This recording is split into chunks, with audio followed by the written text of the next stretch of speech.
ভাইয়া আপনাদের যে বিষয়গুলা ধরেন আপনার থেকে তো আমি যে ইয়াটা নিছি সেটা হচ্ছে পোস্টার ডিজাইনের সাপোর্টটা নিছি।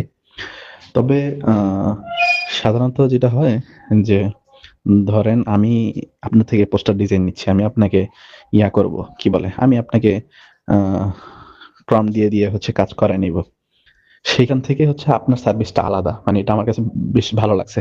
অনেক সময় দেখা যাচ্ছে মানে আমরা তো ধরেন যারা বিজনেস আছে অনেকগুলা পার্ট নিয়ে থিংকিং করে। একটা পার্ট নিয়ে হচ্ছে বেশি সময় আ মানি সময় দেওয়াটা একটু টাফ। হ্যাঁ? তো এখানে ধরেন যদি আপনার জায়গায় অন্য কেউ হইতো, তাকে আমার প্রত্যেকটা পোস্টার কি পোস্টার যাওয়া লাগবে, কি পোস্ট করা লাগবে, কোন পোস্টে কি লিখবে না লিখবে, এটা নিয়ে আলাদা একটা টাইম দেওয়া লাগতো, থিংকিং করা লাগতো। তো আপনার ক্ষেত্রে আমার সেটা হয় না। সেই থিংকিংটা আপনি আমার হয়ে করে দিচ্ছেন আরকি। যে কেমন পোস্টার করা লাগতে পারে, হ্যাঁ? কবে পোস্টার যাবে, কিভাবে যাবে, পুরো জিনিসটা আপনি হ্যান্ডেল করতেছেন। এই জিনিসটা আমি আপনার থেকে মানে ওইটা এক্সপেক্ট করি নাই। কিন্তু এটা পেয়ে গেলাম আরকি।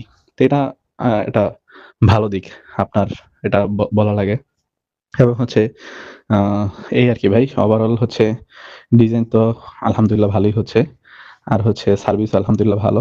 আর জাস্ট মানে সমস্যা যেটা হয় যে টাইম মেইনটেইনটা বা টাইমটা করা যায় না, মেইনটেইন করাটা একটু কষ্ট হয়ে যায়। এটা সিম্পল জিনিস। এটা অনেক সময় আপনারও টুকটাক এরকম হতে পারে। ওটা কোনো ইস্যু না। তবে টাইম মেইনটেইন মানে খুব যেন না হয় আরকি। কি বলে এটাকে? মানে এলোমেলো যেন না হয়ে যায়। স্বাভাবিক থাকলেই হচ্ছে আলহামদুলিল্লাহ। তবে এ পর্যন্ত যতটুকু হইছে আলহামদুলিল্লাহ ভাই।